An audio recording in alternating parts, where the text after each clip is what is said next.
경제 소식을 빠르고 친절하게 전달해 드립니다. 오늘 굿모닝 경제는 주원 현대경제연구원 경제연구실장과 함께하겠습니다. 어서 오세요. 네, 안녕하십니까. 자, 윤석열 대통령이 지금 베트남을 국빈 방문하고 있는데 오늘 베트남 국가주석과 정상회담 진행할 예정이 있습니다.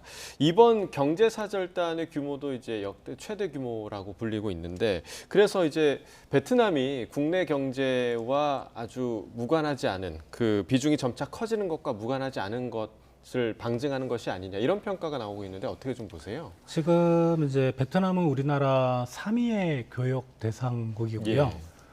투자 대상국이기도 합니다. 그러니까 네. 미국, 중국 빼놓고는 사실 베트남이 거의 뭐 상당 부분 차지하고 있고 또 이 베트남 경제가 어떻게 보면은 최근에 이제 중국이 배제되는 글로벌 공급망에서 아세안 지역의 핵심이 되고 있거든요. 네. 특히 이제 베트남이 이제 그 중심으로 떠오르고 있어서 우리 입장에서는 뭐 기존에 베트남에 진출해 있는 기업들도 많고 또 베트남과의 교역도 많이 늘었지만 더욱더 한국 경제 입장에서는 베트남이 점점 중요한 국가가 되고 있다 이렇게 보시면 될 것 같습니다. 네.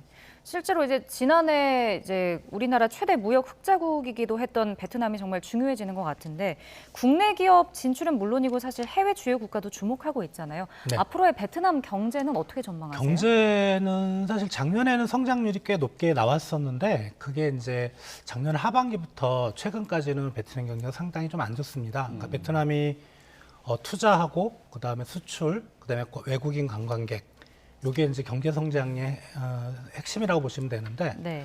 일단 투자는 최근에 뭐 금리가 높아지기 때문에 새로운 투자가 좀 일어나기는 어려웠고 그리고 이제 그 수출 같은 경우도 베트남이 상당히 그동안 수출을 많이 했었는데 주력 제품을 보면 뭐 철강이나 이런 쪽도 있지만은 주로 이제 IT 제품입니다. 반도체고 베트남 기업이 아니고요. 사실 이제 외국 기업들이 베트남에 들어가서 만들어진 어떤 IT 기업들 예. 그런 쪽에 뭐 PC라든가 반도체라든가 가전이라든가 특히 스마트폰 이런 것도 베트남 국적의 기업들은 아니지만 수출이 잘 안 됐거든요. 최근까지도 한 두 자릿수의 마이너스를 기록하고 있고요.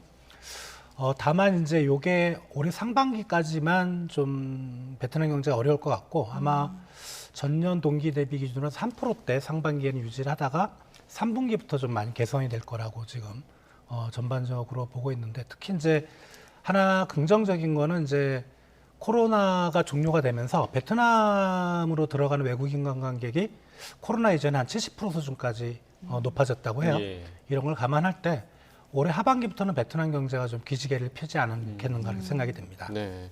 그러니까 우리 기업과 정부가 베트남에 주목하고 있는 것이 결국 중국의 경제가 지금 좋지 않은 것과 또 많이 연결이 돼 있는 부분인 것 같은데 중국과의 교역은 갈수록 좀 녹록지 않아 보입니다. 그러니까 지난해 대중국 경상수지가 21년 만에 처음으로 적자를 기록했다고 하더라고요. 네, 그러니까 경상수지 전체 흑자 폭은 이제 2021년 852억 달러에서 작년에 298억 달러로 554억 달러가 감소를 했는데 예.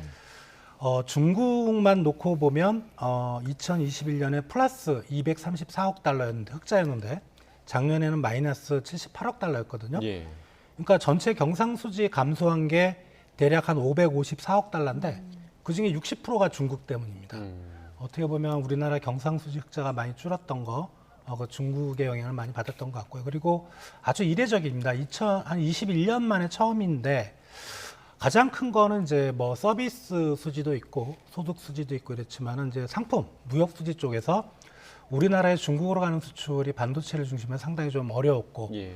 반대로 이제 중국으로부터 우리 이제 2차 전지 관련된 그런 뭐 소재나 부품 이런 게 들어오는 게 많아져서 그쪽에서 이제 적자가 상당히 좀 지속이 돼서 전반적으로 우리 중국으로 가는 우리나라와 중국에 대한 어떤 경상수지 적자가 21년 만에 발생을 했습니다. 예. 네.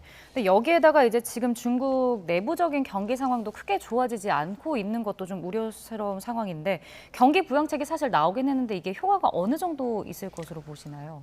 이제 중국 경제 지표가 생각보다 안 좋다는 소식은 많이 들으셨을 거예요. 소비하고 생산 투자 같은 경우는 플러스는 나왔지만 작년 2분기가 이제 상하이 도시 봉쇄가 있었기 때문에 그때 어떤 기저 효과를 고려하면 사실 그 플러스 증가율이라는 게 훨씬 더 많이 나왔었는데 시장이 기대치를 미치지 못했고 네. 그리고 5월 수출이 이제 마이너스로 돌아버렸습니다. 중국이. 그리고 이제 아시다시피 중국 청년 실업률이 사상 최고치라고 하고 예. 이런 상황에서 이제 중국 정부가 적극적으로 경기 부양책을 쓰는 게 맞는데 지금 최근에 이제 금리는 작년 3월부터죠. 대부분의 국가가 올리기 시작했는데 중국은 계속 한 두세 번 떨어뜨렸습니다. 예. 네. 그러니까 그 정도로 상당히 좀 어려운 상황이고 그리고 이제 무엇보다도 금리를 떨어뜨렸음에도 불구하고 중국 경제가 안 살아나고 있으니까 이제 적극적인 재정 정책을 피게 되는데 이번에 1조 위안 이제 돈을 푸는 걸로 이렇게 나왔었는데 이게 금융위기 때 2008, 9년 때 4조 위안을 풀었거든요. 예. 거기에 4분의 1밖에 안 되고 또 10 몇 년 전이기 때문에 통화 가치는 더 떨어졌을 거고 그럼 거기 4분의 1이 아니고 뭐 한 10분의 1 정도 수준밖에 안 되기 때문에 네. 중국의 경기 부양책 이번에 1조 위안 나온 걸로는 중국 경제가 반등하기 좀 어렵다 이렇게 생각합니다. 네. 앞으로 또 어떤 부양책을 낼지도 좀 궁금해지는 부분인 것 같고요. 자, 이어서 국내 소식도 좀 다뤄보겠습니다. 최근에 주식 리딩방이 또 이제 기승을 부리고 있고, 뭐 여러 주가 조작 사건이 이어지고 있는데 이렇게 자본시장의 불법 행위가 근절되지 않는 배경이 좀 어디에 있을까요? 이게 이제 최근만 놓고 보면 우리가 수익을 낼 수 있는 어떤 투자 대상이 많이 없죠. 네, 주식 시장도 좀 오르긴 했지만 거의 뭐 조정 국면에 있고. 예. 그리고 두 번째로는 이게 이제 뭐 꼭 그것 때문은 아니겠지만 코로나 터지면서 우리가 거의 금리를 사상 최저치로 떨어뜨리면서 그때 이제 자산 시장이 호황을 잃었고 그때 이제 주식 시장에서 좀 수익을 보신 분들이 그런 좋은 경험을 가지고 있었다는 거.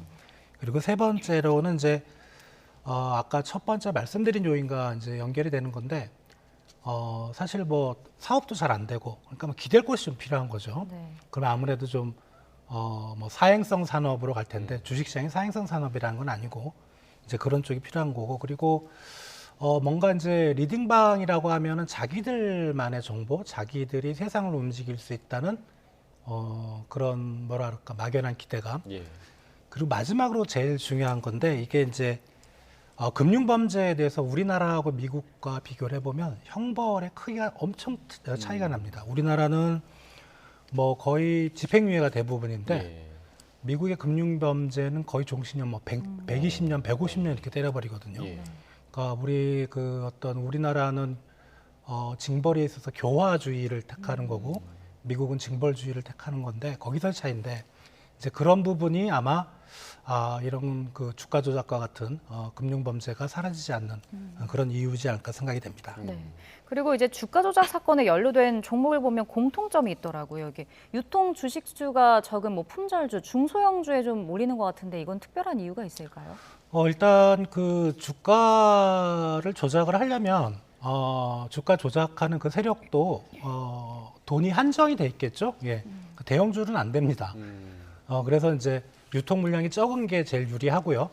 그리고 이제 대주주 지분이 높은 쪽이 또 유리합니다. 왜냐하면 대주주는 지분 변동이 거의 없기 때문에 실제 유통 물량은 작고 그리고 중소형주를 선호하는 이유가 뭐냐면 사실 주가 조작을 하려면 매집을 해야 되거든요. 매수를 해야 되는데 그 매수 단계에서 우리가 잘 아는 그런 기업들은 사람들의 관심이 있기 때문에 뭔가 이상 징후가 나타난다고 관심을 가지게 되는 거거든요. 그러니까 중소형주는 좀 잊혀진 주식 같은 경우는 이제 그렇게 쉽게 좀 매직할 수 있고 이제 그런 이유로 중소형주를 선호를 하는 것 같습니다. 네, 그러니까 관심 밖에 있는 중소형주를 대상으로 한다라는 말씀이시죠. 자, 마지막으로 해외 증시 상황 좀 짚어보겠습니다. 최근 며칠 동안 뉴욕 증시가 좀 하락하는 모습을 보였는데 오늘은 조금 반등하는 모습을 보였어요. 그 이유가 좀 어디에 있을까요?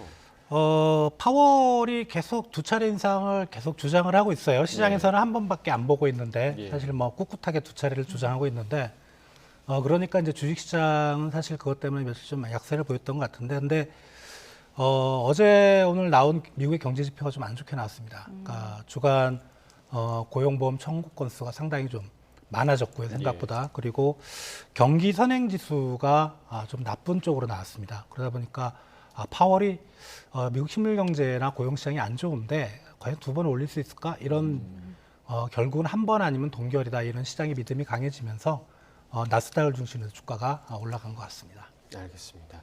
네, 오늘 굿모닝 경제 여기까지 듣겠습니다. 주원 실장과 경제 이야기 나눠봤습니다. 고맙습니다. 고맙습니다.